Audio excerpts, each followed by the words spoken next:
Bonjour à tous, je suis très heureux d'être avec vous ce matin, très bien entouré, comme vous allez le voir. On va se présenter dans un instant.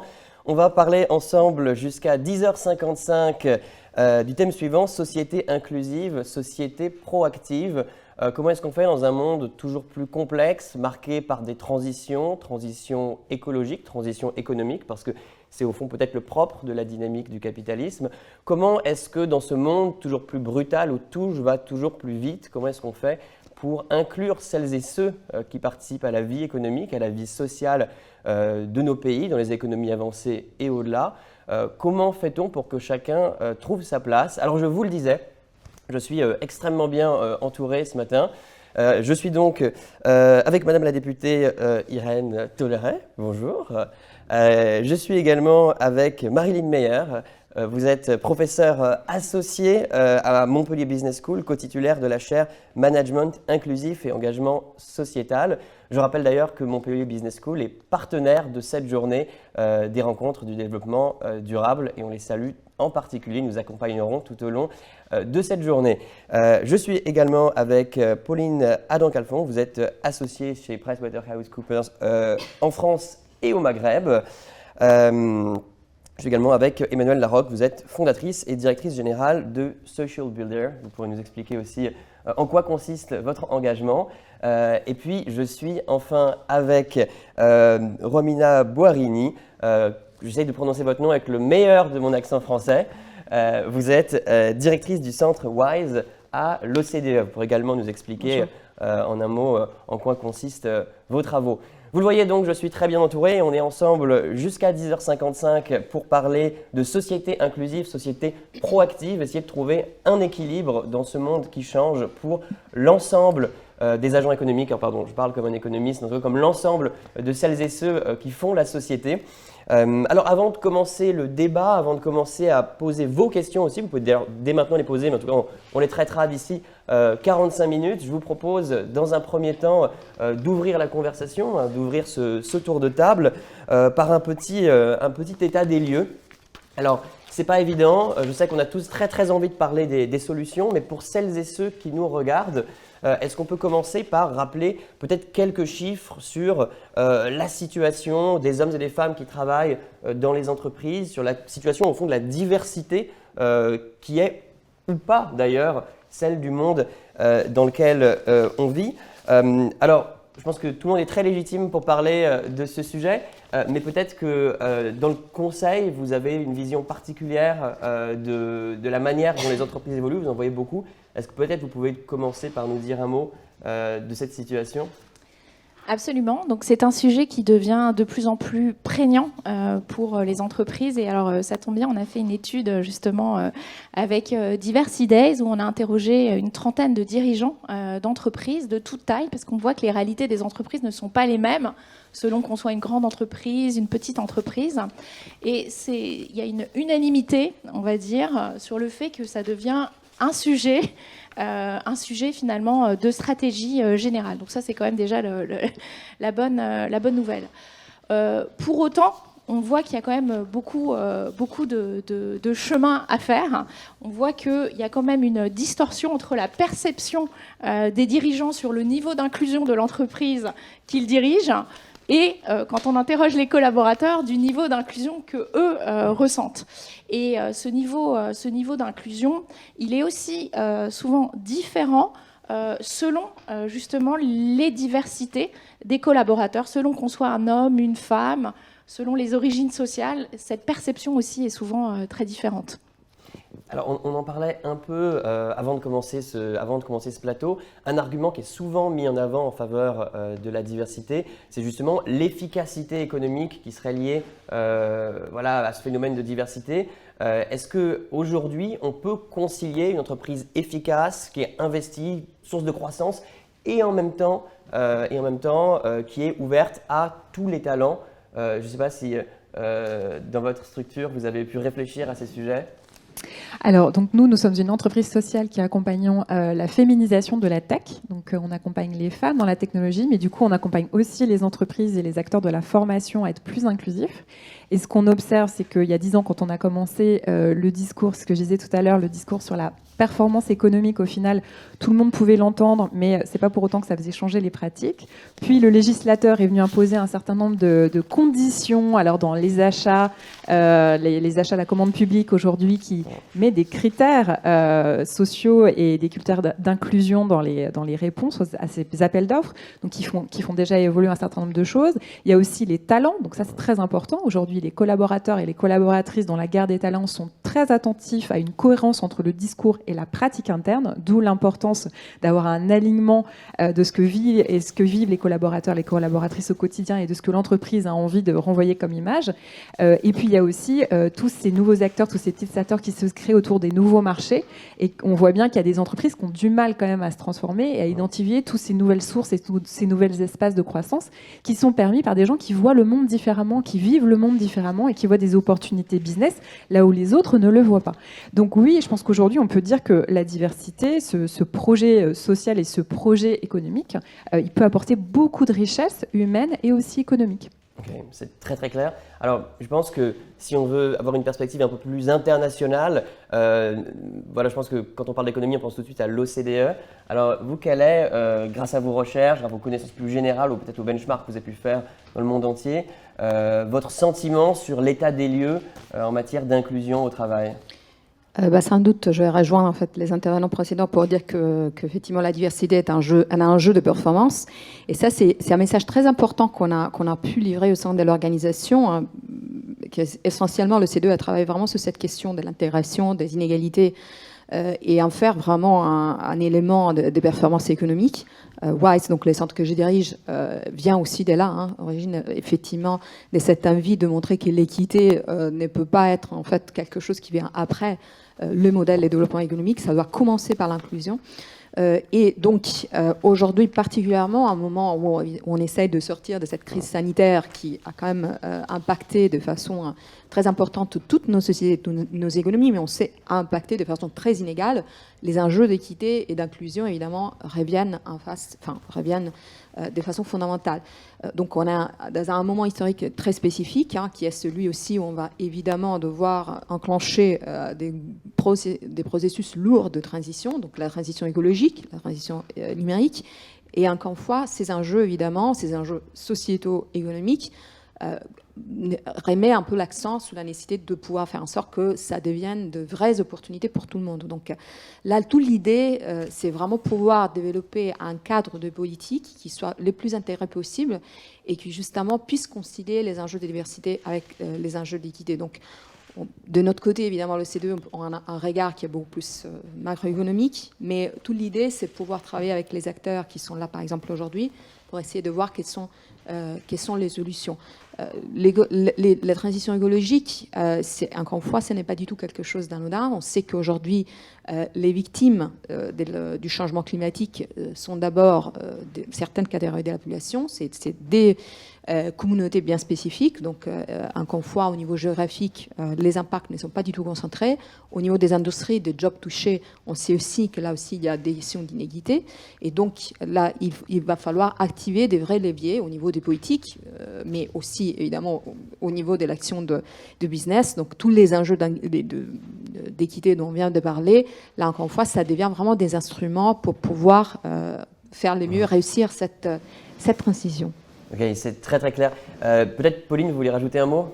Oui, peut-être juste pour partager à nos téléspectateurs quelques chiffres de performance. Dont on m'a dit qu'ils sont très nombreux. Ah, donc allez-y. Des chiffres juste pour qu'on sache un peu de quoi on parle. Les équipes qui sont diverses, en fait, elles sont 87% de fois plus efficaces. Voilà, c'est l'efficacité qui est donnée en plus par des équipes diverses. Ça donne un peu une idée. On sait aussi, on a mesuré aussi le taux, la possibilité de donner le meilleur de soi. C'est 4,6 fois plus fort quand on se sent intégré dans une entreprise qui est inclusive. Voilà juste quelques chiffres qui donnent un petit peu l'idée de la performance qu'on peut avoir en plus quand on a des équipes diverses. Voilà, écoutez, je pense que maintenant on a plein de faits stylisés pour bien comprendre quelle est aujourd'hui la situation, cette question d'inclusion dans les entreprises. Alors, au-delà des entreprises, je pense que c'est intéressant de s'intéresser à la société dans son ensemble. Et aujourd'hui, on a la très grande chance d'avoir avec nous Irène Tolleret, qui est députée européenne. Vous, quel est votre point de vue, au-delà de l'entreprise, sur l'inclusion des femmes et des hommes, de la diversité dans la société dans son ensemble? Alors, merci d'abord de m'avoir invité. Et comme l'ont dit les précédentes oratrices, une société qui est plus inclusive, c'est une société dans laquelle on est plus heureux de vivre et qui performe mieux. J'ai eu la grande chance de recevoir la directrice monde des ressources humaines d'un grand groupe de meubles. Et en fait, ils expliquent aussi leur réussite et leur performance par le fait qu'ils sont complètement inclusifs. Aujourd'hui, et on l'entend avec les médias, il y a beaucoup d'emplois qui sont non fournis. Les emplois qui sont non pourvus, c'est des emplois dans lesquels il n'y a pas la croissance économique qui se passe. Donc, arriver à trouver dans la société les moyens, que ce soit au niveau de la formation, de l'apprentissage ou même du dégenrage de certains métiers, c'est un moyen de créer de la richesse. Ça a été chiffré par McKinsey en 2015. On parle de 12 000 milliards de dollars de croissance en ayant une société plus inclusive. On y va, allons-y. Je crois que vous résumez très très bien les enjeux. Et avec nous justement, Marie Lemierre, vous êtes professeure des universités à Montpellier Business School, notre partenaire du jour. Alors, est-ce que vous pouvez nous dire comment est-ce que l'inclusion corporate peut au fond nous apprendre quelque chose de la cohésion sociale dans son ensemble? Oui. Mais oui, avec plaisir. Donc bonjour à toutes et à tous, ravi d'être avec vous ce matin. Donc en effet, c'est très important déjà pour moi. Donc c'est mon regard un peu d'enseignante chercheur de repréciser le concept d'inclusion. Déjà, parce que c'est vrai qu'on parle de diversité, d'inclusion. Les entreprises ont beaucoup évolué sur ces questions. Il faut savoir que le management de la diversité, qui est inspiré évidemment du monde anglo-saxon, a imprégné les pratiques des entreprises depuis les années finalement 2000 de façon plus importante, avec tous les programmes que nous connaissons autour évidemment de l'égalité professionnelle femmes-hommes, du handicap et toutes les notions de diversité culturelle, etc. C'est très bien, c'est très important. Ces programmes continuent, ce sont des actions qui sont largement pilotées par la fonction RH, mais aujourd'hui, et ce depuis les années 2010, donc ça reste très récent, les entreprises parlent d'inclusion, se sont appropriés ce concept, donc de culture inclusive, de politique aussi inclusive, et là on va plus loin que le management de la diversité. C'est-à-dire qu'on va essayer de créer un climat interne à l'entreprise où tout le monde, quel que soit son critère finalement ou ses critères d'âge, de genre, d'origine, va se sentir bien dans l'entreprise et va donc pouvoir valoriser son unicité tout en se sentant membre d'un groupe, appartenir vraiment à un groupe et qui ce groupe évidemment est l'entreprise. Donc qu'est-ce que font les entreprises aujourd'hui autour de l'inclusion ? Eh bien, des pratiques, j'ai envie de dire, parfois très simples, qui ne sont pas des grands programmes très élaborés, puisque c'est de l'ordre de la culture managériale. Donc, on va évidemment beaucoup sensibiliser les collaborateurs, les managers aux enjeux justement de l'ouverture à l'altérité, à la diversité. Donc, ici, je pense qu'il y aura des témoins de ce type de démarche, de parler de ces biens conscients, de ces stéréotypes, d'échanger sur les pratiques inclusive, le fait de finalement transformer les comportements au quotidien des collaborateurs dans l'entreprise, mener une réunion d'équipe de façon inclusive, c'est donner la parole à tout le monde et laisser tout le monde s'exprimer et prendre en compte dans le débat la diversité des opinions. C'est aussi pendant la crise que nous avons traversé tous les rituels d'équipe qui ont été mis en place par les managers. Donc vraiment, moi, je voudrais insister sur le fait que l'inclusion se vit dans les pratiques, donc directement des acteurs. C'est porté par les individus dans l'entreprise et avec évidemment les partenaires, les clients, les fournisseurs à l'extérieur. Donc l'inclusion, c'est beaucoup plus large que le management de la diversité.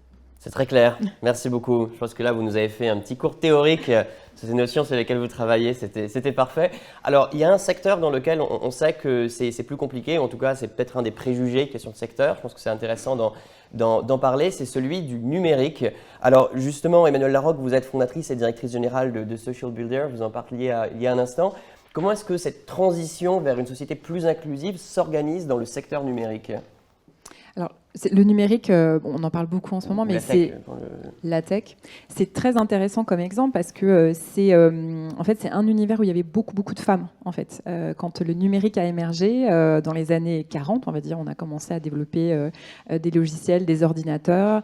L'armée est allée chercher les femmes au début, et donc les femmes ont commencé à développer les premiers algorithmes, les premiers logiciels, on travaillait sur des gros ordinateurs. Elles étaient très nombreuses et leur pourcentage a augmenté régulièrement jusque dans les années 80, avec différentes phases de spécialisation. Après, elles ont été plus dans le software et les hommes un peu plus dans le hardware. Et dans les années 80, et c'est là où on voit que toute cette construction sociale s'est opérée et a été assez radicale. Avec l'arrivée en fait des PC à la maison, des jeux vidéo, les grands industriels ont commercialisé avant tout aux adolescents et aux garçons. Et donc cette espèce de relation intime entre l'ordinateur et les garçons et les hommes s'est construite comme ça, et on a perdu progressivement les femmes. Les entreprises ont commencé à spécialiser aussi le recrutement dans les métiers informatiques en s'adressant plus spécifiquement aux hommes, et les femmes ont disparu en fait des plateaux de dev et ont disparu de ces métiers. Et ça c'est très intéressant parce que du coup on montre que ce qui a été fait en fait en une soixantaine d'années peut être défait si on travaille collectivement, on prend conscience que ces mécanismes au final sont des pures constructions et du coup qui sont systématisés dans les pratiques, bien sûr RH, mais aussi de formation. Et c'est très, du coup, important que collectivement, on comprenne quels en sont les ressorts. Et on travaille, du coup, je pense, collectivement, à la fois les politiques publiques, les entreprises et nous, les acteurs qui travaillons sur des solutions pragmatiques de formation et d'orientation, à déconstruire, à redesigner. Je dis souvent que ces sujets sont des problèmes de design pour faire en sorte de créer des bons tuyaux entre l'offre et la demande et repartir un peu sur le tableau de création des solutions pour que, justement, les tuyaux amènent les bonnes personnes au bon endroit. Bon, je trouve que c'est absolument fascinant ce que vous nous dites, parce que vous nous montrez que ce qu'on pense être quelque chose voilà, qui a toujours été là, moi qui me rappelle mes belles années de lycéen dans ma chambre sur mon ordinateur 10 heures par jour, on découvre qu'en fait c'est quelque chose qui est construit et donner de la profondeur historique, c'était l'objet de cette première partie, permet vraiment de s'interroger, de remettre en question des choses. Vous voyez, je prétends vraiment pas tout savoir, mais là j'ai encore appris quelque chose que je trouve vraiment incroyable. Peut-être, Rouhaminia Boarini, sur tout cet aspect, disons, économique, les grandes évolutions économiques, est-ce que quand on regarde dans le temps long, on observe des différences significatives, économie par économie, période par période ? C'est-à-dire que, déjà, je vais revenir sur la question de la déconstruction, parce qu'effectivement, et ensuite je vais répondre à votre question, mais effectivement, c'est très stimulant de voir que, par exemple, à l'échelle de politique d'éducation, aujourd'hui, au sein de l'OCDE, on insiste beaucoup sur cette notion que, évidemment, les enseignements, les normes, etc., enfin, je veux dire, les enseignements, c'est pas simplement, évidemment, des enseignements scolaires, hein, donc on va pas simplement insister sur les compétences des types cognitifs, mais ça véhicule, évidemment, aussi toute la question des stéréotypes, normes, etc., et donc la féminisation commence effectivement par cette déconstruction, donc au niveau vraiment du savoir fondamental. Et donc l'idée, c'est évidemment d'encourager une égalisation de chances. Là, on est parti un peu sur la question vraiment uniquement égalité hommes-femmes, mais bien sûr, cette déconstruction doit être faite à tous les niveaux, parce qu'il y a d'autres, on va dire, raisons de diversité, enfin en tout cas de manque d'inclusion, et donc tout ça, ça peut effectivement, ça fait partie de conventions quelque part sociétales qui se sont installées dans le temps, et donc il va falloir vraiment répartir, on va dire, de base, bien partagé, bien compris. Sur votre question, nous, ce qu'on a observé au niveau de l'OCDE, c'est qu'essentiellement les inégalités et donc aussi l'exclusion socio-économique, en fait, se sont globalement creusées dans tous les pays de l'OCDE, dans la plupart des pays de l'OCDE, la grande majorité depuis essentiellement les années 80. Et donc, cela a eu un impact très négatif sur la croissance de ces pays. Donc là encore, on revient un peu sur le message de tout à l'heure, de dire finalement, c'est une histoire qui revient. C'est pas simplement une question éthique, évidemment, c'est aussi une question éthique morale, donc remettre l'humain au centre du développement économique, l'égalité des opportunités, des chances, etc. Mais c'est aussi une question qui est une question économique. Donc, en fait, on ne peut pas avoir des économies inclusives sans avoir des sociétés inclusives et vice-versa. Et donc là, aujourd'hui, pour reprendre peut-être encore une fois l'exemple de la transition écologique ou de la transition numérique, qu'est-ce que ça veut dire ? Ça veut dire que concrètement, il s'agit d'aller voir les secteurs les plus touchés, les travailleurs les plus touchés, et donc arriver avec des solutions nouvelles pour pouvoir les accompagner. Alors, c'est pas simplement les compétences, hein. Évidemment, on part tout de suite la question des compétences, comment on fait de la formation, c'est un peu l'objet aussi de ce qu'il y a dit. C'est un peu toujours, j'ai envie de dire, un peu le point focal de l'intervention publique, mais il n'y a pas que ça. Il y a par exemple, une adaptation du système de protection sociale qui est nécessaire. Donc, on le voit à l'échelle de pays de l'OCDE, même si bien évidemment, on va dire, les enjeux ensuite dépendent beaucoup du contexte un petit peu plus spécifique de chaque pays. Mais l'ensemble de pays s'y met. Je peut-être conclue sur l'effet qu'aujourd'hui, en ces moments même, se tient la réunion du Conseil ministériel de l'OCDE, qui est la réunion la plus importante de l'OCDE qu'on organise chaque année. Et donc, tous les débats des pays et tous les engagements des pays aujourd'hui sont autour du sujet d'une relance qui soit forte, bien sûr, mais aussi inclusive, verte et résiliente. Donc, nous, en Wise, on a développé un tableau de bord. Donc, c'est un ensemble d'indicateurs qui vont aider à fournir un support pour la décision politique. Ça permet à tous les pays de l'OCDE de savoir où on en est essentiellement sur cette question, sur la croissance inclusive, sur la croissance verte, etc. Comment on peut entamer donc ces chemins de transition d'une façon qui soit complètement équitable et inclusive pour tout le monde. Merci beaucoup, Romina, parce que vous nous rappelez effectivement que le cœur de ces enjeux, c'est mettre l'économie au service d'une croissance intelligente, durable, inclusive, résiliente, vous le signaliez aussi. Au-delà de ces dynamiques historiques, ce qui est intéressant, c'est de voir que, il y a des sujets très très contemporains, très nouveaux aussi, qui apparaissent, disons, depuis 10-15 ans dans l'économie. Et peut-être, Madame la députée, vous pouvez nous expliquer comment, dans cette société qui est hyper individualisée, où les individus se vivent de plus en plus comme chacun chez soi, dans son petit logement, dans son petit studio au centre de Paris, au centre de Lyon, au centre de Bordeaux, comment est-ce qu'on peut faire pour créer du lien social et favoriser cette inclusivité ? Alors, c'est compliqué dans le sens où on a des gens qui habitent de plus en plus en ville, donc créer du lien social avec des habitats changeants, c'est pas forcément facile. Donc, ce qui est sûr déjà, c'est que grâce aux réseaux sociaux, les gens se connectent aussi sur des thèmes d'intérêt. Donc, il faut qu'on soit présent pour essayer de vérifier déjà qu'on ne dise pas trop de bêtises, mais aussi que ces thèmes d'intérêt, on les explique, et y compris qu'on enrichisse la réflexion politique, dans le sens où, on l'a vu par exemple avec la crise des Gilets jaunes, si le changement climatique s'impose à nous, eh bien, il y a des personnes qui sont déconnectées financièrement de la réalisation de certains objectifs, et qui peuvent se mettre à douter de la politique. Donc, pour recréer du lien, il faut qu'on explique la société dans laquelle on vit, les enjeux, et comment l'inclusion peut y répondre. Je pense très précisément aussi à changer des regards. C'est-à-dire que le politique, les entreprises, qui, à mon avis, vont pouvoir avancer sans doute beaucoup plus vite que le carcan législatif, en tout cas je le souhaite, mais il y a aussi le regard de la société. C'est-à-dire que la déconstruction dont nous avons besoin pour que ce lien social se refasse passe aussi par le regard individuel qu'on va porter. Je vais donner un exemple. On manque de soignants en France, et dans le même temps, nous avons des personnes qui ont des handicaps, pas forcément lourds, pas forcément visibles, qui ne demandent qu'à travailler et qui peuvent être formés par de l'apprentissage pour remplir cette mission-là. Si on arrive à faire ça, eh ben, on crée une société qui est hyper plus inclusive. Non seulement on a un système de soins qui fonctionne mieux, mais en plus, on a un regard différent au handicap. et qui peut très bien ouvrir à d'autres possibles dans d'autres segments d'entreprise. Donc ce lien passe par un partage des enjeux ensemble. Au niveau politique, c'est ce qu'on essaye de faire à travers toutes les politiques qu'on fait. Le plan de relance s'appelle donc Génération Future. On a intégré dedans le fait de ne pas aggraver la situation, voire de l'améliorer, même si les compétences européennes ne touchent qu'à un point. Je donne un exemple. Si on veut favoriser le travail des femmes, il faut que les femmes aient des outils adaptés à leur vie pour garder les enfants.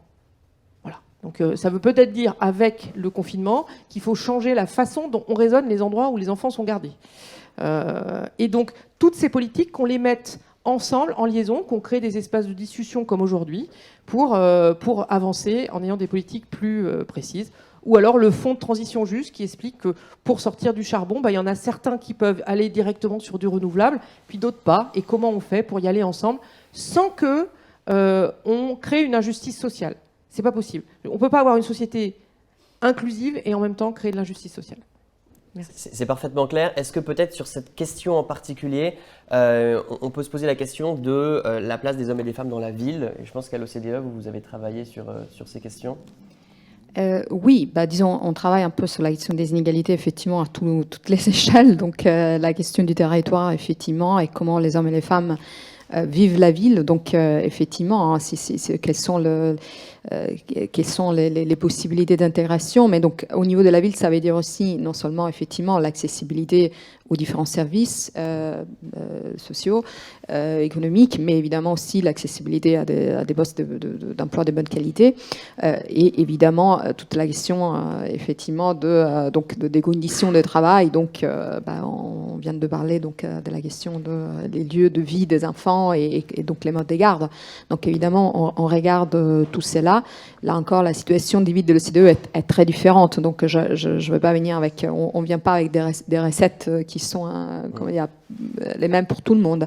Néanmoins, évidemment, la ville peut être aussi un élément de fracture. En tout cas, ça peut aller à l'encontre de la cohésion sociale quand, évidemment, on a des situations de forte ségrégation, comme c'est le cas dans certains pays de l'OCDE. Je vais peut-être rebondir sur la question, Madame la députée évoquait les fonds de transition juste, parce que là aussi, ça fait un peu partie des grands leviers du changement du système. Là, et donc, la finance en soi, aujourd'hui, on voit bien un essor très important, notamment sur la question de la transition climatique. On commence à le voir aussi sur la question de l'inclusion. Donc la finance a un impact de façon plus large. Et ce qu'on observe au niveau de l'OCDE, c'est qu'il y a un potentiel immense. C'est-à-dire tous les marchés financiers, finalement, peuvent se saisir de cette question, peuvent porter la transition, peuvent porter l'impact social de cette transition. Il y a aujourd'hui quelque chose comme 20 trillions de milliards de dollars qui sont disponibles, en fait, sur les marchés financiers. Donc ça, c'est l'ensemble de la finance à l'échelle de la planète. Si vous regardez, donc ce qui est nécessaire, donc les estimations de ce qui est nécessaire en fait pour atteindre les ODD, donc les objectifs de développement durable, c'est moins des 4 trilliards. Donc vous voyez encore une fois les potentiels immenses, quoi, la possibilité de dire aujourd'hui on a vraiment des masses, enfin financières énormes qu'il faut savoir rediriger là où il faut. Donc l'inclusion, c'est un besoin important de la société, de l'économie. Donc, il va vraiment faire ce processus de pouvoir construire une finance qui va pouvoir impacter l'inclusion de façon positive. Donc, comment on fait cela? Évidemment, il y a déjà énormément d'initiatives, déjà énormément d'actions. Je ne vais pas du tout les lister, les énumérer de façon compréhensible, mais c'est juste pour dire que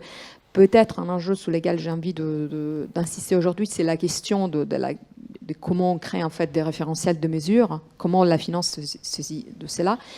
Ça a été un petit peu touché, pas sur le sujet de la finance, mais d'autres oratrices ce matin, on parlait de la question de créer évidemment une culture sur certains aspects. La culture est très bien, et les pratiques, bien évidemment aussi, parce que ça alimente tout cela. La question, c'est ensuite comment on arrive à mettre des indicateurs assez précis sur ce qui marche ou ne marche pas. Et donc ça, c'est essentiel pour la finance, vous voyez, parce que évidemment, quand vous avez n'importe quel type d'investissement, type d'action d'entreprise, on doit être capable de pouvoir l'identifier de façon rigoureuse, savoir dire effectivement ces investissements-là, donc ces pratiques d'entreprise, donc ces opérations, donc ce business model-là ont vraiment un impact sur les enjeux d'inclusion. Aujourd'hui, on manque d'un système de normes, on manque d'un système de référentiel qui soit partagé à l'échelle internationale sur cette question-là. On commence, la France sans doute va vouloir porter cet agenda-là au niveau de la présidence de l'Union européenne. Donc on attend avec beaucoup d'impatience et le CDE bien sûr va soutenir ces efforts-là. À WISE, on a tout un ensemble de travaux qui sont vraiment sur cette question-là et donc on accompagne aussi des initiatives internationales, notamment au niveau du G7, sur la question de la mesure d'impact. Ok, c'est extrêmement clair. Alors, donc, si on pose plus globalement la question au-delà des questions financières que vous avez évoquées, la question de la manière dont les organisations se transforment pour faire face à ce changement, dont les hommes et les femmes qui vivent en entreprise peuvent demain mieux travailler ensemble grâce à des politiques d'inclusion. Peut-être que Pauline Adam-Calfon, chez PwC, vous pouvez nous expliquer comment est-ce que les entreprises peuvent mettre en place des plans d'action pour se transformer. Oui. Alors, donc, PwC, vous savez, on est une entreprise de services professionnels. On aide les entreprises à bâtir de la confiance. Vous savez qu'on a des activités d'audit, donc voilà, c'est quelque chose d'important, bâtir de la confiance et puis faire de la transformation avec des effets durables. Je pense que c'est quelque chose dont on a beaucoup parlé ce matin. L'objectif, c'est d'aller vers une vraie transformation. Et donc, ce qu'on voit, finalement, il y a des situations qui sont très, très différentes selon les sociétés. Il y a des sociétés qui sont internationales, qui ont des réglementations différentes selon les pays, donc ils ne peuvent pas faire tout à fait les mêmes choses. On a des entreprises qui sont de petite taille. On voit du coup que les sujets de préoccupation sont différents. Mais par contre, il y a des choses qui fonctionnent et on va dire que c'est des impondérables. Premièrement, c'est le fait que ce soit un sujet de direction générale. Ça, c'est vraiment quelque chose qu'on constate partout. Les entreprises qui avancent sur le sujet, c'est des entreprises pour qui l'inclusion des diversités, c'est un sujet de stratégie. Deuxièmement, la mesure. On en parlait juste avant. La capacité de mesurer. Certains de nos clients nous disent finalement, on ne mesure que ce qu'on voit. Donc, finalement, n'existe que ce qu'on mesure aussi. Vous savez, en France, on a évidemment des réglementations qui font qu'on peut mesurer assez facilement certaines choses, notamment tout ce qui concerne hommes-femmes, tout ce qui est origine, faits religieux, etc. C'est des choses qu'on ne mesure pas. Dans d'autres pays, les réglementations sont différentes. Donc il y a une difficulté, bien entendu, pour les entreprises d'avoir cette vision holistique du sujet, puisqu'on a vu, il est complet. Mais en tout cas, le point important, c'est la mesure. Et donc les entreprises qui avancent sur le sujet sont celles qui se dotent de capacités de mesure, de tableaux de bord, qui vont aussi travailler avec la société, les associations, et qui se mettent en pilote aussi. Il y a des choses qui sont en train d'être annoncées sur des index autour de la diversité. Et donc ça, c'est aussi quelque chose d'absolument, on va dire, qui se retrouve à chaque fois. La mesure et le ton qui est donné au niveau du top management. Moi, si je retiens bien, il y a un message clé, c'est qu'il faut que la thématique soit prise en charge au plus haut niveau de l'entreprise pour qu'elle soit réellement prise en compte par les collaborateurs. Absolument, parce que puisqu'on dit que ce qui est important, c'est de mettre en place, et c'est ce qu'on a partagé en début, cette culture inclusive, c'est pas simplement d'avoir des diversités, c'est d'avoir vraiment un environnement qui permette de fédérer l'ensemble des collaborateurs. Ça, c'est quelque chose qui doit être donné par le haut. Et la culture, c'est beaucoup plus long finalement à changer. On est dans le temps long. Et c'est pour ça que le ton doit être donné au niveau du top management, avec des vrais programmes. C'est pas simplement un peu de pédagogie, ça et là. Non, il faut un vrai programme qui permette de changer les mentalités. Il faut changer les systèmes, les procédures, il faut changer les façons d'opérer.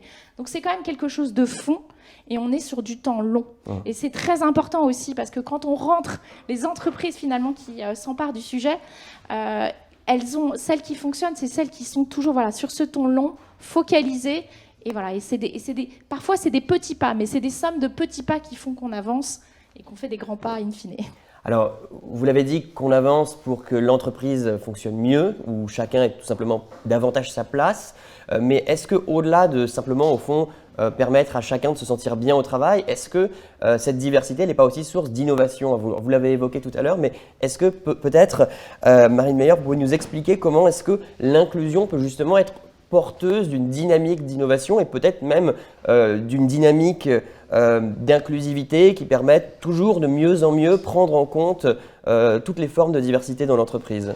Oui, bien sûr. Donc, je rejoins vraiment totalement ce que Pauline a dit. Donc, je ne reviendrai pas sur ces points que je partage et que la recherche a aussi démontré. Donc, c'est important de le préciser.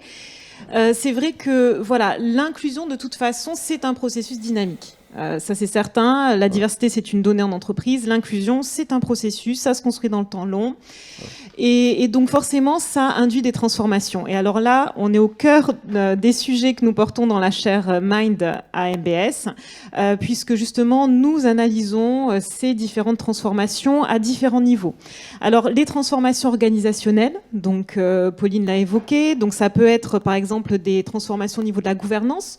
Nous travaillons, par exemple, sur les sujets de gouvernance partagée, puisque si on veut être inclusif, il faut évidemment impliquer les collaborateurs et collaboratrices dans la prise de décision.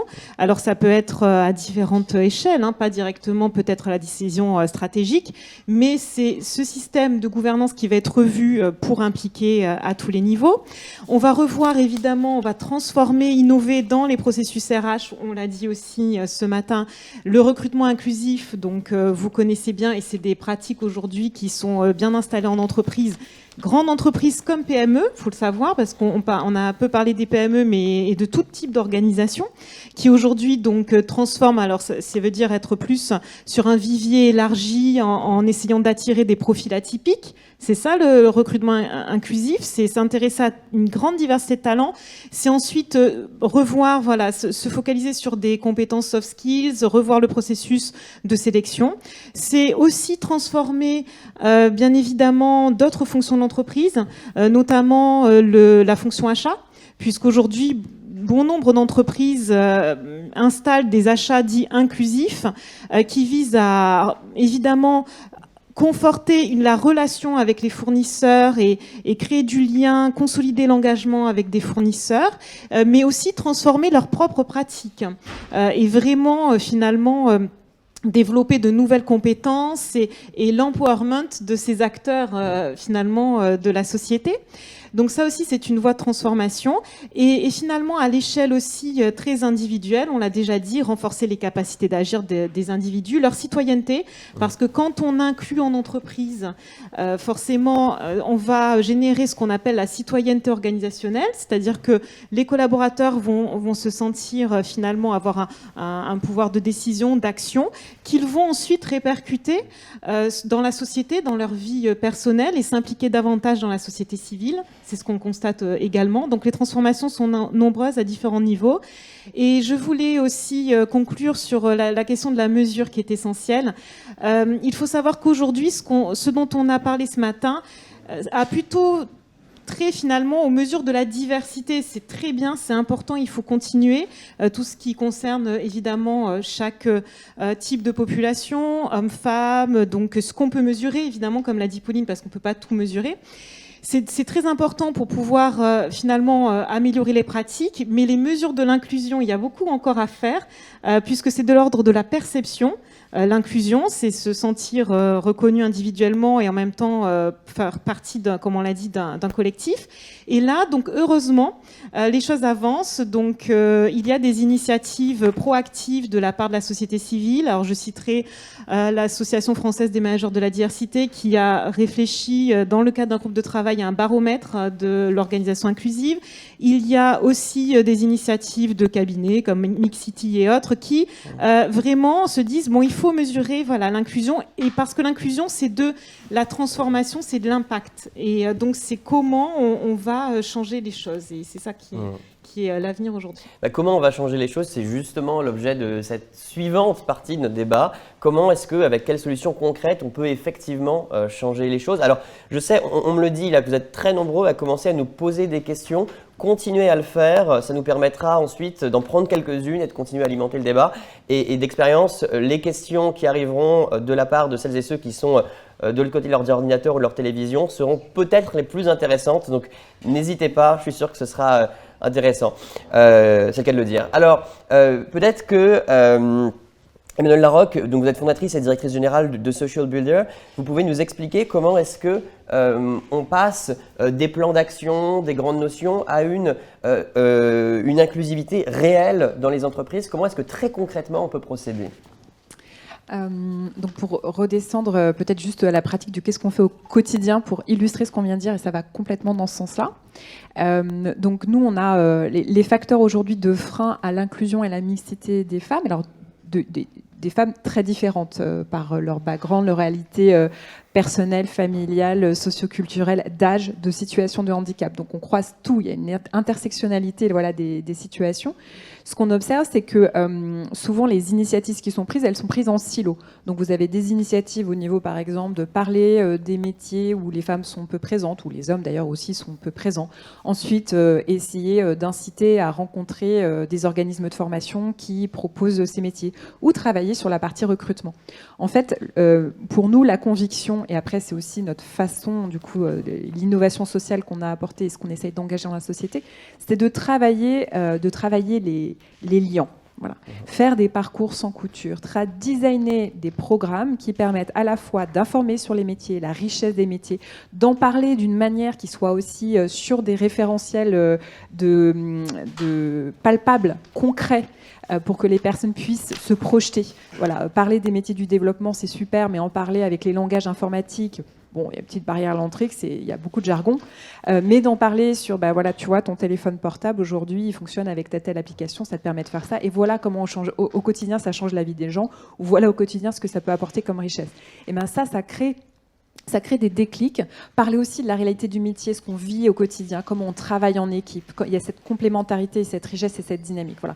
Donc, parler des métiers différemment et ensuite enchasser directement une possibilité de projet professionnel. Et ça, c'est très important. Il ne faut pas juste parler, il faut l'expliquer concrètement. En fonction de tes appétences, en fonction de ton parcours de vie et en fonction peut-être de tes talents, voilà les catégories de métiers. Donc, dans le numérique, il y a une 40aine de filières de métiers. Voilà celles qui seraient potentiellement celles qui pourraient le plus être intéressantes pour toi ou qui pourraient t'attirer. Et ensuite, proposer des parcours concrets de formation accessible.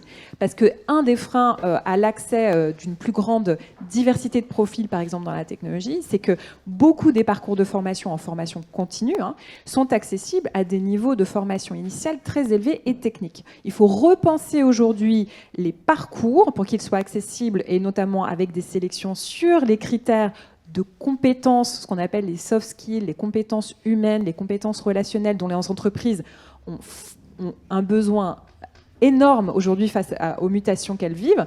Et donc, essayer de se dire, la compétence technique, on va l'accompagner tout au long de l'inclusion dans l'entreprise, tout au long de la formation au long de la vie, et on va essayer de recruter les gens différemment sur leur potentiel, sur leur envie et sur ces fameuses compétences. Et après, faire le lien avec l'entreprise au quotidien pour qu'il y ait des entrées et des sorties qui fassent que les personnes, tout de suite, soient identifiées. Nous, dans nos programmes de formation, les entreprises, elles mettent des collaborateurs et des collaboratrices qui viennent insuffler déjà l'esprit et la culture de l'entreprise, qui viennent se rendre compte de ce que c'est. Ah, mais en fait, c'est super ton expérience. Attends, je vais déjà te présenter telle personne en interne, vous pouvez déjà faire des choses ensemble.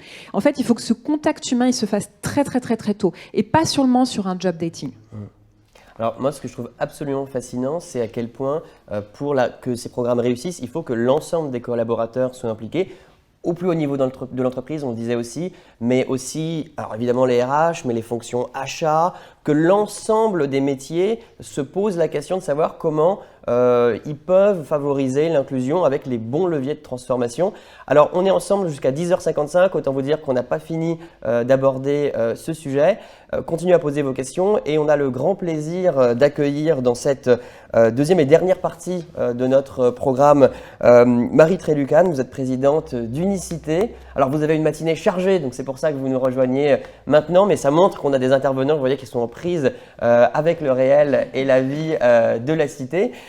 Est-ce que vous pouvez nous dire en un mot ce que l'inclusion permet concrètement de faire pour les entreprises, pour les hommes et les femmes ? Et si vous peut-être nous dire aussi un mot de ce que vous faites à Unicité concrètement. Très bien. Merci, je vous remercie pour la deuxième question. Oui, pardonnez-moi du retard. Effectivement, on travaille aussi.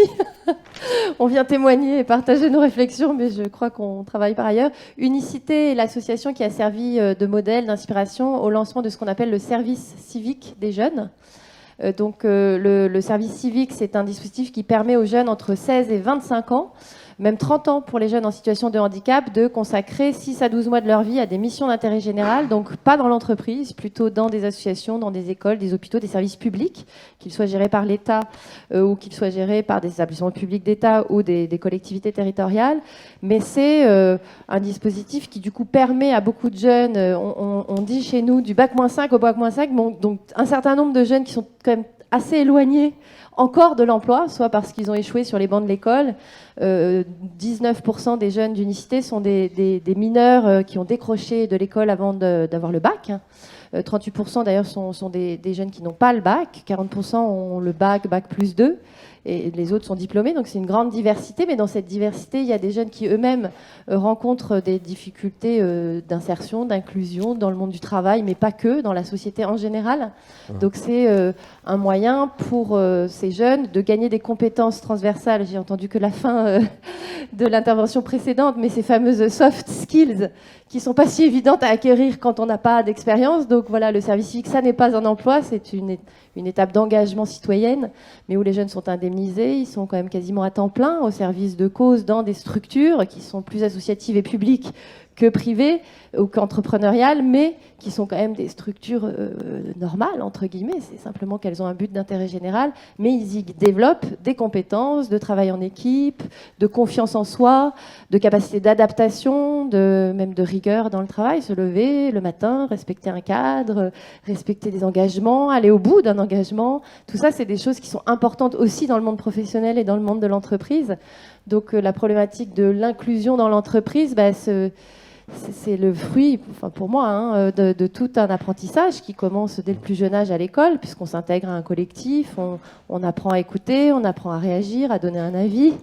En tout cas, il faudrait que la France développe cette capacité de l'école à faire s'exprimer les jeunes. On a peut-être, en comparaison internationale, je ne sais pas si vous en avez parlé, mais donc il y a sans doute des marges de progrès dans les pédagogies parfois utilisées à l'école, mais c'est aussi ce qu'on appelle l'éducation non formelle, et le service civique, finalement, c'est une forme d'éducation non formelle, puisque à travers cette expérience, les jeunes apprennent des choses, apprennent l'empathie, apprennent à rendre service, mais ils apprennent aussi à travailler en équipe, à se lever. Donc ces fameuses soft skills qui sont quand même, de ce que je peux voir, le fondamental des prérequis pour évoluer, déjà pour rentrer sur le marché du travail, et puis pour évoluer derrière dans l'entreprise, puisque on commence parfois avec un métier, puis on évolue, et cette capacité d'évolution, elle vient aussi de la confiance en soi, et des compétences transversales qu'on peut développer à travers cette expérience de service civique et qu'on développe tout au long de la vie pour essayer de faire le lien entre mon sujet et le vôtre. Voilà ce que je peux dire dans un premier temps. Le sujet qu'ensemble nous traitons ce matin.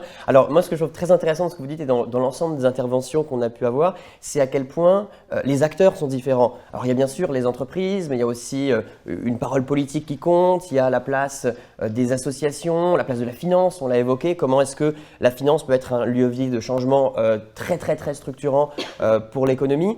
Alors, comment est-ce que on peut coordonner ces acteurs? Comment est-ce qu'on peut donner un sens à l'ensemble de leurs actions? Peut-être que Irène Toléret, députée européenne, vous pouvez nous présenter comment est-ce que vous avez cette vision de la coordination de l'ensemble de ces agents? Alors, du coup, je travaille au Parlement européen sur quelque chose qui, en jargon anglais, s'appelle le Gender Mainstreaming Network, parce qu'on s'est rendu compte que sur l'égalité homme-femme, sur l'égalité de genre et plus si affinité, en fait, on avait un problème de compétence des élus. Donc aujourd'hui, au niveau du politique, on arrive à faire des listes où on va élire de plus en plus des personnes qui soient de plus en plus représentatives de la société. Bon, sur homme-femme, ça s'est amélioré.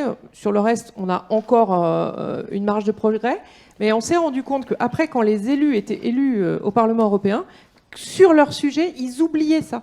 Donc on a mis en place une formation pour que dès le plus haut niveau, on prenne en compte ça pour rentrer derrière dans l'inclusion. Parce qu'une politique publique qui n'est pas inclusive aujourd'hui, c'est une politique publique dont on va reparler dans 5 ans ou 10 ans, quand on aura à mettre de l'argent pour gérer les inégalités qu'on a créées. Donc le fait d'avoir une politique publique inclusive dès le départ, c'est sans doute le fait d'avoir une politique qui va être plus durable, plus résiliente, qui va nous permettre de faire face au climat et d'avoir une société où il fait meilleur vivre.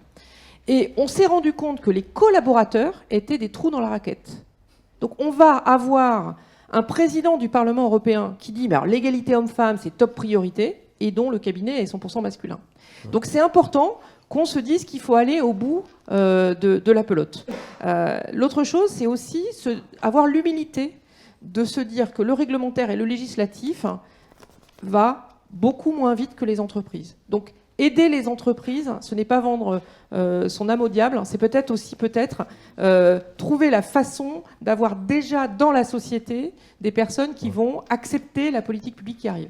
Et derrière, quand on a quelque chose qui fonctionne bien, c'est quelque chose qu'on a réentendu ce matin, eh bien essayer de l'étendre. Donc typiquement en France, on a l'index Pénicaud qui était très intéressant, qui est en train de devenir un texte européen qui permettra de réduire l'inégalité salariale sur tout le monde, pas que sur hommes-femmes en fait. Par exemple, un employeur dans le texte européen n'a pas le droit de demander l'ancien salaire du salarié.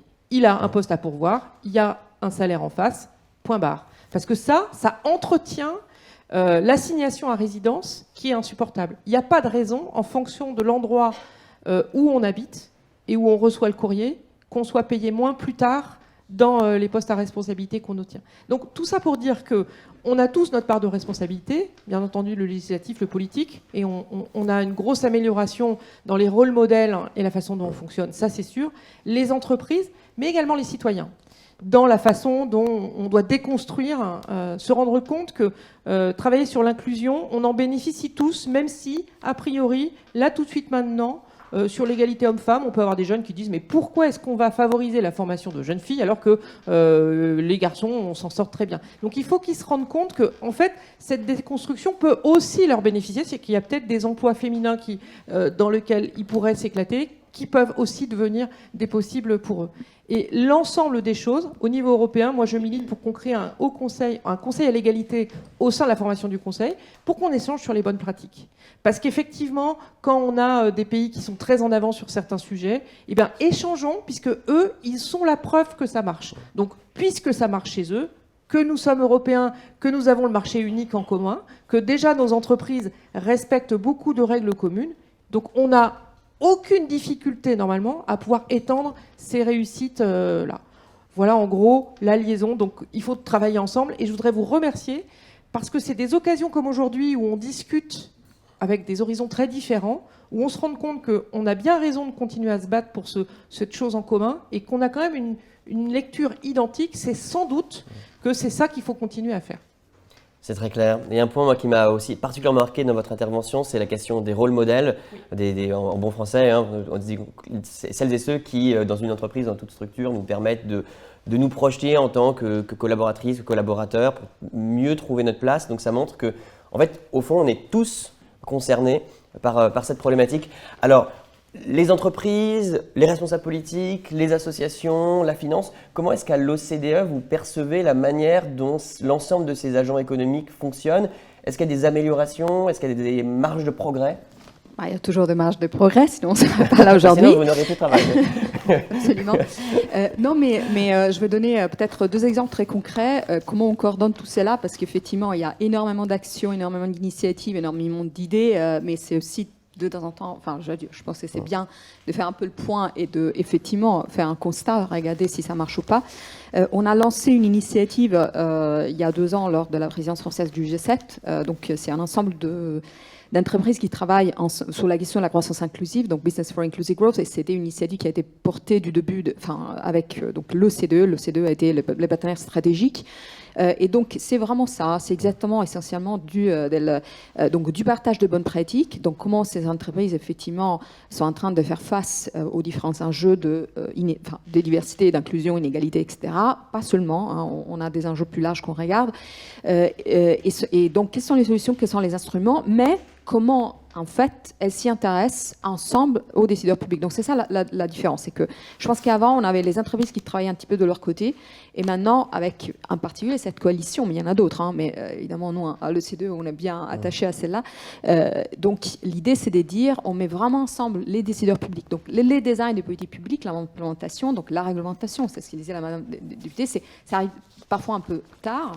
Donc il faut vraiment essayer de donner aussi des bonnes incitations aux entreprises parce qu'elles changent à partir d'aujourd'hui. Et vice-versa, évidemment, on veut aussi avoir un effet de retour. C'est-à-dire que les entreprises ont aussi parfois des contraintes. Elles ont vraiment des difficultés à changer les business models. Et donc c'est important que les décideurs publics en soient informés régulièrement.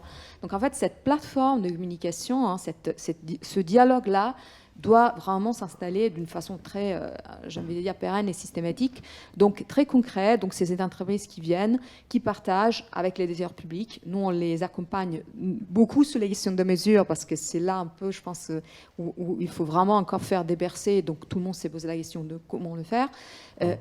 Donc, des retours et des renseignements très pratiques. Et ensuite, on va pouvoir, effectivement, diffuser tout cela auprès d'autres entreprises. Donc, c'est un écosystème beaucoup plus large, hein, bien évidemment.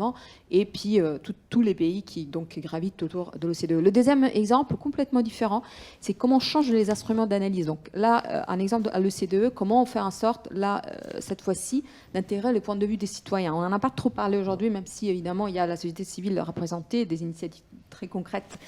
Et merci pour nous avoir bien parlé du modèle d'unicité qui est absolument révolutionnaire et très inspirant. Donc à l'OCDE, je pense traditionnellement, la vision des politiques publiques, c'était, bon, on fait les stats, on regarde, on fait des modèles, on met tout dans une grande machine, on voit ce qui marche ou pas. Et trop souvent, on oublie les points de vue des citoyens. Donc là, on essaie vraiment de se doter des informations très précieuses. Quelqu'un tout à l'heure parlait de la question de la perception. En effet, la perception compte énormément dans n'importe quel type de politique. Pour qu'une politique marche, bon, évidemment, on a eu l'exemple des Gilets jaunes en France, mais il y a eu bien d'autres. Hein.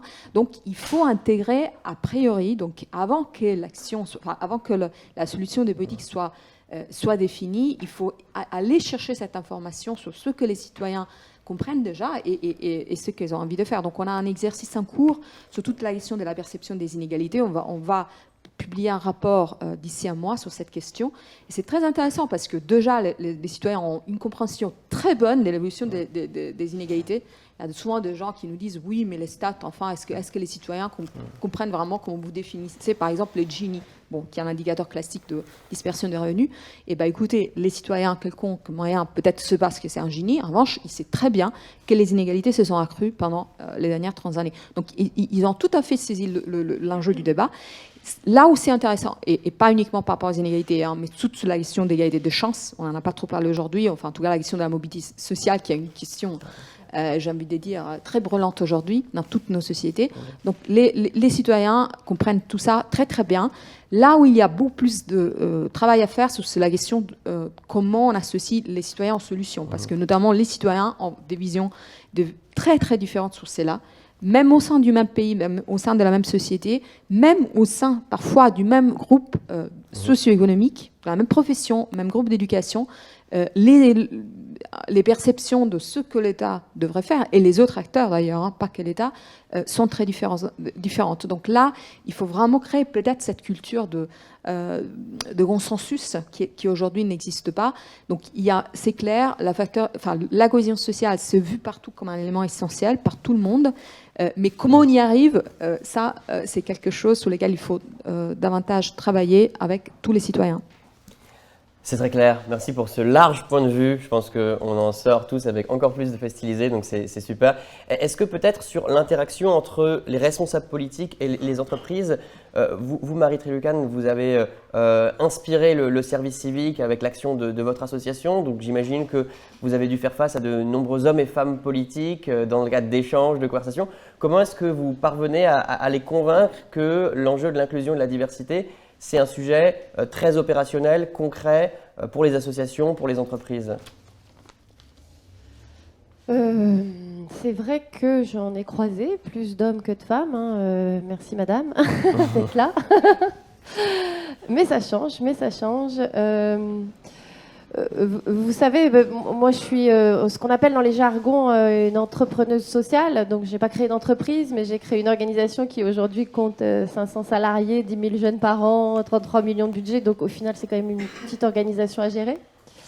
Et qui n'avait pas comme but de se développer elle-même, qui avait comme but d'inspirer une politique publique qui la dépasse. Et c'est pas évident. Et la majorité, dans ce que j'ai pu voir, en tout cas des belles politiques publiques qui ont réussi, qui ont duré, elles viennent de la société civile. Elles viennent de gens dans le médico-social, c'est très révélateur. C'est des parents qui ont trouvé des solutions il y a très longtemps pour leurs enfants parce qu'ils n'en avaient pas et qui ont fait naître tout un système qui aujourd'hui est en grande partie financé par le service public, mais c'est venu. Les vraies solutions, elles viennent souvent du terrain. Et c'est pas pour rien que le service civique marche, c'est qu'il a été testé par des vrais... J'avais l'âge des jeunes qui sont au service civique aujourd'hui. Quand j'ai créé Unicité, on a été inspirés nous-mêmes par l'international. C'est très intéressant, votre démarche d'ouverture à l'international est tout à fait brillante, parce que c'est souvent... Nul n'est prophète en son pays. Et c'est en découvrant le service civil aux États-Unis, en Allemagne, il y a plein d'expériences qu'on s'est dit, mais en France, il manque quelque chose à l'éducation. Et c'est pas que de la connaissance dont on a besoin, c'est aussi de l'empathie, c'est aussi du savoir-être, c'est aussi la confiance en soi nécessaire pour s'exprimer. On veut associer les citoyens, mais faut-il qu'ils osent dire leur point de vue? Donc tout ça, ça se construit par une éducation un peu vivante. Et pour nous, enfin notre vision, c'était que rêver qu'un jour tous les jeunes consacrent une année de leur vie à faire des choses pour les autres, en s'aidant eux-mêmes, en gagnant de l'expérience et des compétences, ça c'était vital à une société saine. Et le lien avec le politique est hyper compliqué. Unicité, pour ceux qui connaissent, on a mis nos jeunes en orange. On fait du marketing en fait. On fait du marketing comme dans l'entreprise. Pourquoi? Pour attirer le regard, pour changer le regard. Alors c'est pas pour vendre un produit, parce qu'on n'a rien à vendre. On vend pas les jeunes, ils sont pas à vendre. En revanche, on veut attirer le regard du politique, attirer le regard des médias pour changer aussi le regard de la société sur les jeunes. Les jeunes ne sont pas que... y compris quand ils viennent de quartiers populaires, y compris quand ils ont échoué sur les bancs de l'école, y compris quand ils ont plein de problèmes. Ce ne sont pas que des problèmes, ce sont les solutions. Et regardez, ces jeunes-là s'engagent, ils donnent une année de leur vie. Et donc le marketing, entre guillemets, de la couleur, c'était aussi pour attirer le regard et dire à la société, mais regardez, les jeunes se bougent. Qu'ils viennent des quartiers populaires ou des beaux quartiers, qu'ils aient ou pas fait des études, ils ont envie d'aider, ils sont capables d'aider, la preuve. Mais c'est comme ça aussi, et c'est par des études d'impact. Ça, c'est le deuxième élément, comment on a réussi à convaincre. C'est en faisant des vraies études à la sortie, en essayant de voir en quoi ça a changé. Par exemple, chez Unicité, 72% des jeunes, même sans qualification à la base, trouvent un emploi ou repartent en formation qualifiante à la sortie. Mais c'est très important, parce qu'il y a peu de dispositifs d'insertion qui marchent comme ça. Ça n'a pas été conçu comme un dispositif d'insertion. C'est de l'engagement, mais in fine, c'est un effet induit. Ça marche très très bien parce qu'on a mis les gens en position d'être acteurs, d'être fiers de ce qu'ils font, d'avoir une vraie expérience sur le CV. Ça marche. Donc on a eu des données comme ça, y compris en termes de citoyenneté, d'engagement. Est-ce qu'ils votent plus, par exemple, que les jeunes de la même classe d'âge? Est-ce qu'ils s'engagent plus derrière dans les associations? Et on a des données, du coup, au fil des années. Donc on a, par exemple, 50% des jeunes qui ne s'engageaient pas du tout avant de faire leur service civique à Unicité s'engagent à la sortie. Dans du bénévolat, il y a plein de manières de s'engager, mais c'est des jeunes qui ne faisaient rien, entre guillemets, en termes d'engagement, parce que soit ils considéraient que ce n'était pas leur priorité, le bas de la pyramide de Maslow, j'ai d'autres problèmes, soit parce qu'ils se considéraient qu'ils n'avaient rien à apporter à la société. Les jeunes en situation de handicap, ou les jeunes, par exemple, qui ont échoué sur les NEET, les fameux NEET, ou notamment les qui n'ont pas fait d'études, souvent l'estime de soi est tellement basse qu'on ne considère pas qu'on peut apporter quelque chose à la société. On a toujours été bénéficiaires et de les mettre en position d'être acteurs, de rendre service, c'est le début de la sortie. Parce qu'on se rend compte, ils se rendent compte qu'ils ont quelque chose à apporter, qu'évidemment ils ont des compétences, qu'en plus ils peuvent les développer, et c'est ça qui marche. Donc toutes ces données nous ont permis de convaincre le politique. Et pour ne rien vous cacher, ce sont les crises qui convainquent les politiques aussi. La première fois où j'ai convaincu un président de la République d'investir dans ce truc qui était révolutionnaire à l'époque, peut-être moins maintenant, qui était Unicité, c'était Jacques Chirac, émeutes en banlieue. Des émeutes en 2005, ça faisait un moment que j'essayais de leur dire, mais regardez, ça marche, il ne faudrait pas que ça touche 200 jeunes, mais 2000, 20 000, 200 000. Pour ça, il faut un cadre légal, il faut quand même que l'État investisse, il faut de la communication. Mais il a fallu des feux dans les banlieues pour qu'on se dise, bon, on y va. Le service civique est né par un consensus après derrière des acteurs, mais c'est au moment des attentats de Charlie Hebdo, donc attentats en France, qu'on se dit, oh là là, il faut faire quelque chose pour que les jeunes se sentent citoyens français et partis de la République, au lieu d'aller... parce que ce sont quand même des jeunes Français, in fine, qui partent complètement en vrille, et c'est grave. Donc, mais il faut des choses graves comme ça pour qu'on se dise on investit dans des choses structurelles, durables, qui forment une société inclusive et proactive. Pour reprendre le Merci thème. parce que j'allais redire le nom, l'intitulé du débat, donc vous le faites pour moi, c'est parfait. Restez avec nous pendant les 10 dernières minutes qu'on va passer ensemble dans ce débat société inclusive, société proactive, comme vous le disiez très bien. On va poser quelques questions qui nous ont été adressées en ligne. Alors je lis la première, elle nous est adressée par Denis. Bonjour Denis, si vous nous regardez encore. Vous nous dites, est-ce que le regard sur la performance va être le levier principal de résilience et un levier de motivation pour les autres. Bref, alors je reformule. Est-ce que la question de la performance de l'entreprise est le levier principal du changement? Peut-être sur ces questions, Dr Meyer, vous pouvez nous éclairer de Montpellier Business School. Oui. Avec plaisir. Donc, en effet, c'est un levier très important puisque, en effet, surtout, bon, évidemment, pour ces organisations qu'il faut amener vers ces sujets et pas seulement par les injonctions législatives, hein, les contraintes législatives qui, heureusement, d'ailleurs, se renforcent parce que c'est comme ça qu'on progresse aussi. Donc, il faut aussi, pour qu'elles soient proactives, les entreprises, qu'elles y trouvent un intérêt, donc forcément en termes de performance. Mais attention, la performance n'est pas que économique, elle est aussi sociale, sociétale aujourd'hui. C'est exactement, je vois RDD en face de moi, c'est ça le développement durable, c'est ça la responsabilité sociale des entreprises. Donc oui, il faut voilà, l'entreprise étant actrice de la société et donc sa performance aujourd'hui, elle est élargie. Et si on arrive à convaincre les directions justement des entreprises que cette inclusion est un levier de performance à tous les niveaux, parce que c'est du bien-être, donc performance sociale pour les salariés, parce que c'est de la cohésion avec l'ensemble des parties prenantes de l'entreprise, donc de la performance sociétale, agir sur son territoire, vraiment transformer les pratiques citoyennes, et aussi bien évidemment que ce soit un levier de performance économique. Mais attention, voilà, vraiment le modèle, le paradigme de l'inclusion dans les organisations vise à combiner l'enjeu de performance globale et de justice sociale. Et donc vous parliez de l'égalité des chances, et il y a vraiment cet objectif clé, cette obligation qui reste morale, qui reste donc de combattre toutes les formes d'injustice dans l'écosystème de l'entreprise, pas que vraiment, évidemment, entre les collaborateurs, mais aussi, encore une fois, dans l'ensemble de l'écosystème. Et là, il y a encore beaucoup de choses à faire. Je pense que tout le monde peut en témoigner autour de cette table ronde aujourd'hui. Et c'est, voilà, on progresse, mais la justice sociale en entreprise, c'est déjà, en effet, traité de façon équitable dans les relations au travail, les salariés, dans les relations avec les autres parties prenantes aussi, un traitement juste. Voilà, c'est la base de cette approche. Et c'est très clair. Une deuxième question, peut-être pour Emmanuel Larocque, parce que je trouve qu'elle vous va particulièrement bien. Comment inclure les groupes marginalisés dans les emplois de qualité? L'instauration de quotas ou d'un pourcentage d'emplois pour ces communautés est-elle une bonne mesure pour promouvoir l'inclusion? Alors, je ne vais pas être complètement politiquement correcte. Tant mieux, on est là pour ça. Donc allez-y. On est entre nous. Hein. Exactement. On est 2-3 000, voilà, mais... Je pense qu'on ne peut plus faire la promesse. Alors moi, je me place du point de vue de l'univers de la technologie. On a vendu les métiers tech pour tous. Je pense que ça, c'était une illusion et je pense qu'on pourrait créer de la tension au sein des organisations ou des organisations, des entreprises vis-à-vis de la société. Si on n'était pas un tout petit peu plus pragmatique et honnête, aujourd'hui, il y a 80% des métiers de la tech qui recrutent qui sont des métiers très qualifiés.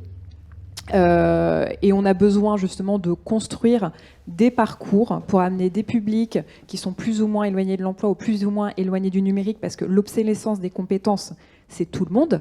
Hein, c'est pas que les personnes qui n'ont pas de qualification.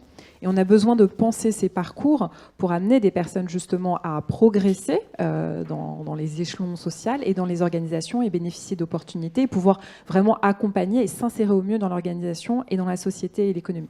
Mais il faut être, je pense, sincère sur le fait que les publics les plus marginalisés, les publics qui sont aujourd'hui du coup les moins qualifiés, les moins connectés aussi et qui n'ont pas de réseau, qui n'ont pas accès à l'information, une information de qualité sur l'orientation de l'économie, des métiers, la transformation, même des fois des métiers très répandus mais qui se digitalisent. Je pense aux métiers de la santé, je pense aux métiers des aidants, voilà, qui deviennent des métiers aussi qui sont, pour lesquels il y a de la médiation numérique. Il va falloir qu'on crée ces ponts pour permettre à ces personnes de faire des choix les plus tactiques possibles et les plus efficaces possibles, et qu'on les accompagne au quotidien et dans la durée. On va revenir sur cette question de la durée. On ne peut plus penser des politiques court terme sur la mobilité dans le marché du travail des personnes, sur l'ascension sociale. On a besoin de construire ensemble dans la durée, parce que ça prend du temps d'apprendre, ça prend du temps de s'insérer, ça prend du temps de prendre les codes, et puis de se sentir à sa place aussi. Voilà. C'est très clair. Justement, il y a une nouvelle question de Louis qui nous permet un peu de rebondir sur ce sujet. Alors Louis, je lis votre question qui vient de me parvenir. Il est clair qu'il y a toujours une marge pour améliorer les choses, on l'évoquait tout à l'heure, mais si nous tenons compte des mesures d'inclusion que les entreprises ont déjà mises en place, sommes-nous sur la bonne voie en matière d'inclusion, et plus globalement, les mesures prises jusqu'à présent atteignent-elles ou pas leurs objectifs? Alors, pour répondre à cette question, je me tourne plutôt vers Pauline Adam-Calfon de PwC. En France et au Maghreb, alors vous, quel est votre point de vue? Au fond, c'est raisonner comme un économiste, il y a des objectifs. Est-ce qu'on est efficace ou pas pour les atteindre? Alors, je pense, pour répondre très très concrètement à la question, que oui, les entreprises sont sur la bonne voie. On a bien vu dans la discussion, il n'y a pas une seule solution qui marche pour l'ensemble des entreprises. Les entreprises qui sont dans nos territoires, elles peuvent travailler sur des secteurs aussi qui sont très différents. Et je suis tout à fait d'accord avec Emmanuel. Il faut construire en fait des trajectoires. Donc en fait, la solution, on l'a bien vu en fait, c'est de désiloter, c'est de réconcilier l'entreprise, l'économie, la société, les associations, de travailler à la fois avec un engagement extrêmement fort du top management, mais aussi d'écouter la base, ce que tu disais. Et il faut qu'on le fasse aussi au sein des entreprises. Nous, chez PwC, on a mis en place par exemple un Next Gen Forum avec des collaborateurs qui sont beaucoup plus jeunes et qui sont sur le terrain et qui donnent aussi leur vision. Donc on est sur la bonne voie et il faut mélanger. Il faut faire travailler ensemble les différentes directions. Ce n'est pas qu'un sujet uniquement de ressources humaines. Il faut faire travailler les métiers qui ont des réalités différentes. Il faut évidemment utiliser aussi le cadre légal qui est un excellent, alors qui peut être vu pour certains comme un carcan, mais qui est clairement un accélérateur. Donc c'est mélanger en fait toutes les ambitions économiques, de performance économique, toutes les ambitions sociétales. On est dans une société qui veut du sens. Nos collaborateurs, ils veulent du sens. Et ça, c'est une excellente opportunité finalement pour réconcilier des valeurs. Beaucoup d'entreprises ont travaillé sur les valeurs. Il n'y a aucune entreprise qui dit mes valeurs, c'est l'inéquité. Non, bien sûr. Maintenant, il faut que ces valeurs, elles soient incarnées. Il nous faut, tu parlais des rôles modèles, il nous faut des rôles modèles aussi dans les entreprises, c'est quelque chose sur lequel il faut qu'on avance. Il n'y a pas un seul rôle modèle. Il faut des rôles modèles qui représentent l'ensemble des diversités. Emmanuel le disait, c'est pas parce qu'on est une femme qu'il y a un seul rôle modèle. Il y a plusieurs modèles de femmes qui réussissent. Et en fait, c'est très important que les entreprises continuent finalement à incarner et que les hommes et les femmes qui travaillent dans les entreprises incarnent. Donc on est sur la bonne direction. Moi, je suis très optimiste. Je pense que voilà, le fait de travailler ensemble, on le voit aujourd'hui, on a des angles d'attaque qui sont différents, on va dans la bonne direction, on est sur un temps long, donc ça va prendre du temps, et il faut des trajectoires avec des objectifs qui soient ambitieux mais réalistes, parce que sinon c'est déceptif, on a des incantations qui sont faites, et puis sur le terrain c'est déceptif parce qu'on voit rien. Donc il faut vraiment piloter pour s'assurer que voilà, cette trajectoire, on ne dévie pas de cette trajectoire, mais qu'on avance, voilà. C'est très clair. Alors peut-être pour rebondir sur ces propos, une parole politique, celle d'Isabelle Toléret, députée européen. Irène, mais ça... Irène, excusez-moi. Alors, moi, je voulais rajouter un point dont on n'a pas du tout parlé, c'est l'adresse. C'est-à-dire qu'à un moment donné, on parle d'inclusion, mais en fonction de l'endroit où on habite, pour une raison ou une autre, on peut avoir des grandes difficultés à en sortir. On va parler du handicap. La majorité des handicaps sont des handicaps acquis et parfois temporaires. Pourquoi quelqu'un qui serait momentanément incapacité ne pourrait pas continuer à travailler ou ne pourrait pas continuer à habiter là où il habite? Parce que la largeur des parcs n'est pas bonne. Donc il est important qu'au niveau des collectivités territoriales, dans les programmes notamment de logements sociaux, on se pose la question du handicap, mais également la notion de ne pas avoir des trop grosses concentrations de logements sociaux par quartier, hein, c'est quand même super pratique, avec un désinvestissement sur des outils de transport pour aller suivre une formation ou pour avoir un emploi. Au niveau ça touche aussi la ruralité. Par exemple, avec des fonds européens, on a fait un truc super bien dans l'Hérault, une maison familiale rurale. Qu'est-ce que c'est une maison familiale rurale? C'est un outil de formation adapté à des problématiques d'entreprise du territoire avec un internat. Ça veut dire on prend des jeunes, ils ont l'emploi sur le territoire, s'ils ne sont pas logés sur le territoire, on les loge. Et ça sort. Le sujet de l'inclusion, c'est aussi d'arriver à sortir de la case dans laquelle la société vous a mis. Ces assignations à résidence sont, pour moi, insupportables de penser qu'aujourd'hui, il y a des jeunes qui se reconnaissent pas dans le projet social qu'on met en place parce que, en fait, à juste titre, en fait, c'est ce que vous avez dit très franchement hein, sur les minorités qui... Eh ben, je pense que vraiment, il faut que tout le monde fasse sa part. Et cette part-là, elle n'est pas négligeable, et voire même, je pense qu'elle est essentielle pour le futur. Puis on arrive au terme de ce débat, peut-être en 1 minute pour conclure. Oui, très rapidement, en tout cas, merci à l'ensemble des intervenantes et à notre cher modérateur quand même qui représente... C'est gentil. Voilà, donc c'était une belle table ronde et vraiment, par rapport à tout ce qui a été dit... là, je reprends un petit peu le rôle d'enseignante et parce que c'est aussi donc MBS aujourd'hui qui est partenaire des rencontres. Donc vraiment, je reste très optimiste vraiment sur l'avenir. Je pense que on l'a dit, les nouvelles générations et je crois que cet après-midi aussi, il en sera beaucoup question. Elles souhaitent justement qu'on arrête de cloisonner, qu'on arrête de stigmatiser parce que beaucoup, c'est ce qu'on voit en cours hein, dans les cours que j'anime autour de ces sujets. Donc tout le temps, ils me disent mais pourquoi on traite de la diversité toujours par critères. Voilà, les femmes d'un côté, les hommes de l'autre, les personnes en situation de handicap. Et ils ont envie de parler de sujets. Et c'est vrai que, par exemple, là, lors de la dernière séance de cours que j'ai eue, on avait parlé de l'égalité donc des professionnels, mais surtout on a parlé donc de l'équilibre des temps de vie. Et c'est vrai que ensemble, on a convenu que finalement, c'était pas qu'un sujet en lien avec la parentalité. Et qui plus est, si la parentalité en lien avec les femmes, c'est un sujet qui concerne tout le monde en fait. Et donc c'est pour ça que c'est ça l'inclusion. C'est comme vous l'avez très justement dit, il faut, et Pauline et tout le monde ici, voilà, décloisonnons, et parce que sinon on va retomber dans des stigmates et finalement on n'arrivera pas à faire corps ensemble, tous ensemble, pour la cohésion. Merci. C'est très très clair, Marine Meyer. Merci pour ce mot de conclusion. Il est 10h55, largement passé. On est arrivé au terme de ce débat. Société inclusive, société proactive. Merci d'avoir été avec nous jusqu'au bout. Les RDD continuent dans un instant avec un autre débat. À tout de suite.